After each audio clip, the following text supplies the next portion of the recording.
大家好，今日係仁愛堂陳鄭育兒幼稚園暨幼兒園25周年校慶，主題係仁愛傳承，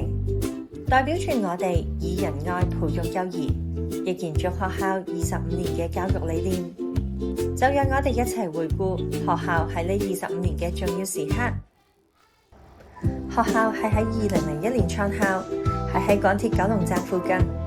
而家由圓方商場同高鐵站非常熱鬧，但大家又知唔知道25年前呢度周圍都仲係未開發，冇咩人煙。當年學校開校嗰陣，只得6位小朋友返學咋。2003年香港爆發沙士，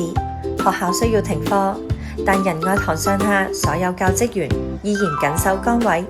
盡心盡力為小朋友提供安全愉快嘅學習環境。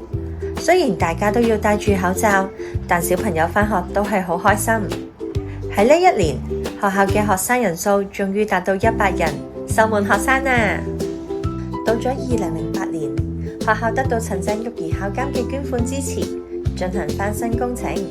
校舍煥然一新。喺陳校監帶領之下，學校重新定位校本課程，着重培養小朋友3項基本能力：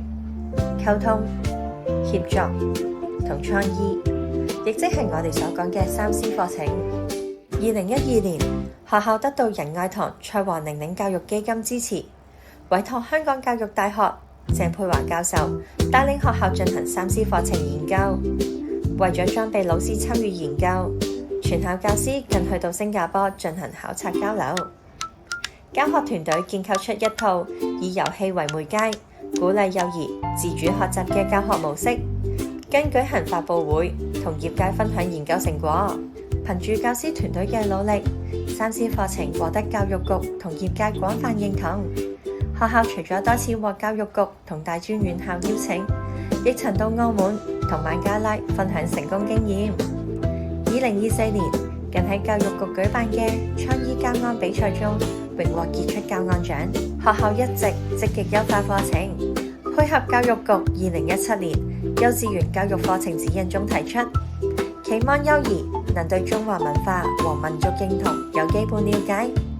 所以近年學校持續加強幫助小朋友認識同欣賞中華文化及傳統藝術。學校除咗成立升旗隊，加強小朋友對國民身份認同。2024年更喺香港文化中心舉行同創同藝耀中華兒童作品展，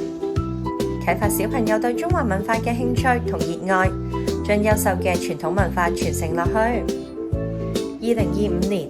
學校再次得到仁愛堂蔡黃玲玲教育基金支持，委託耀中幼教學院進行 The Deep Project， 希望提升幼兒運用英語嘅能力同信心，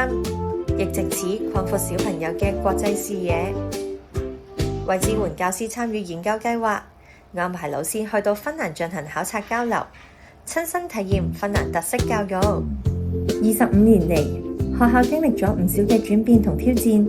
但始終秉持以孩子為本嘅理念。展望未來，學校將繼續發揮專業精神，以仁愛精神培育孩子，全方位支持小朋友去探索無限可能，等佢哋開心而有信心咁創建屬於自己嘅未來。